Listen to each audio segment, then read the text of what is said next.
What's going on, everybody, and welcome back to BigAlphGaming. Today I've got another one of these unboxing videos for you today. Now, Pokémon LeafGreen is a fantastic game, and there are actually 6 different box variants for the Game Boy. As crazy as that is, I only am lucky enough to have one of them in my collection, so I can't really do the variant guide for this one.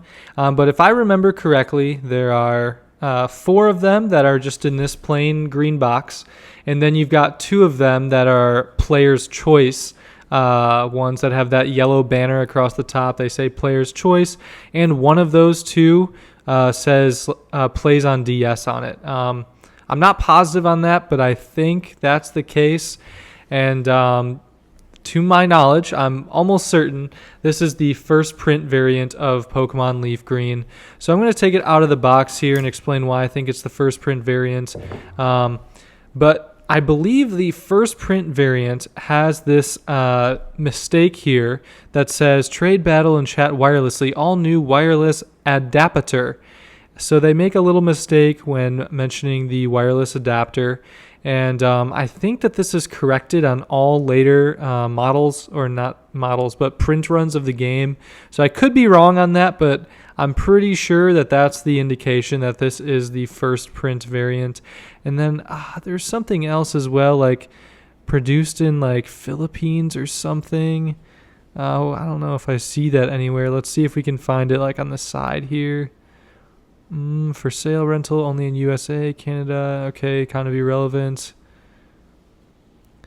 Oh, here we go. Made in Japan and Philippines. All right, so I think that this also, the fact that it says Philippines is also only the case for like 3 of the 6 boxes. So in any case, pretty sure this is the first print variant, and this is the only one we'll be unboxing today anyways. But yeah, going to go ahead and take this one out of the box.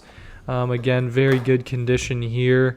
So let's go ahead and do a little rundown. We've got some slight corner wear over here. It's kind of where it's the most noticeable. But overall, the sides aren't too bad. Yeah, let's take a look here. Sides look pretty clean. The box doesn't quite shut all the way, though, which is a little bit unfortunate. You can see a little bit of a crinkle there in the only 4 triangle. But otherwise, this side looks pretty good to me. Corners aren't too bad. There is this sort of indentation, like a scratch on the box there. Not ideal. I think that's pretty much it for the flaws on at least the front of the box. Side looks good there, and I guess there's kind of like a scratch. You can kind of notice it in the sunlight there, but again, overall in pretty good shape. Let's just go ahead and we will kind of tear into it now. Of course, very delicately, not going to actually tear it. You can see there's actually like another sort of scratch here as well. But yeah, let's go ahead and we'll take it out of the box. Now, one cool thing about this is I do have the original plastic that came with this box. So this one actually has a ton of inserts, as crazy as that is. This is one of the most like juiced up boxes of all of them. I think like Ruby and Sapphire are the other ones that have so much packed inside the box. But here we go. We've got the cartridge here, and we'll go ahead and we'll take it out and inspect it real quick. You can see the black ESRB matches the one on the box. But yeah, let's take a look, see if it can focus in here. Maybe not. Maybe it doesn't want to focus. But it's got the 09 cartridge label.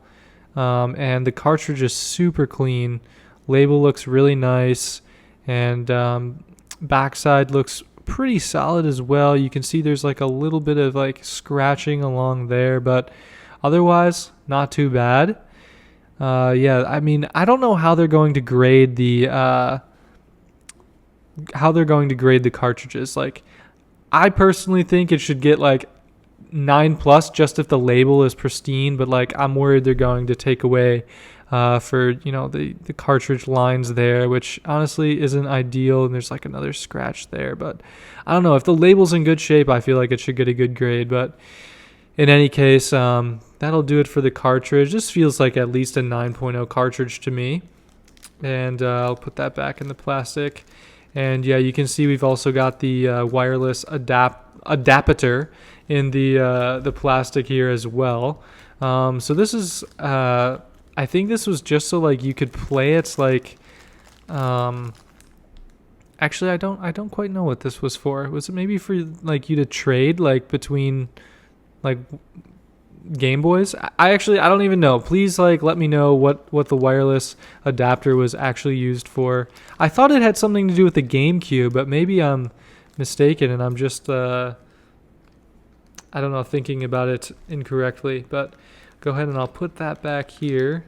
Yeah, the cardboard tray is in pretty solid shape, but I don't want to touch these too much more.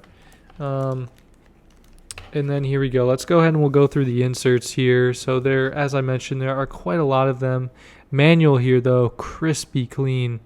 I love that, like very minor, like little paper crunching there in the corner, but otherwise looks beautiful to me. This is definitely a minty manual, 9.0 plus here for sure. Yeah, I'm definitely happy with the manual. But let's go through the rest of the inserts here. So we've got the Pokemon Fire Red poster. I'm not even sure if this poster has been opened at all. I'm going to try and open it here. It's so crispy. Like, it really feels like it's never been opened before. So this poster is... Oh, I didn't want to do that. So this poster is also in some of the later prints of Pokemon Ruby and Sapphire, which is kind of strange. I'm not quite sure like what the point of it is. It should be just the Charizard and Venusaur on the whole poster, like rather than all this junk on the right side. Like I don't want to look at that. Like if I wanted to hang this poster up, like I want to see Charizard and Venusaur, you know. But in any case, that's that for the poster. Let's go ahead and put this back up. I guess I forgot to show the inner flaps here, but this one doesn't want to lock in. I guess we won't really focus, but it's just the cartridge code there, and flap in good shape here as well. But yeah, let's go ahead and we'll go back through the rest of the inserts. Of course, you've got the Game Boy Health and Safety Precautions booklet that nobody cares about.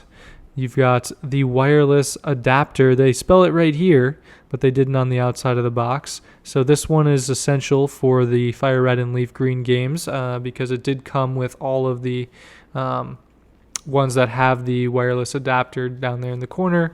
Then you've got a Game Boy player insert, which is pretty cool. I have one of these for my GameCube, and if you have watched my Pokemon Red playthrough, I actually used the GameCube player to record all of those videos.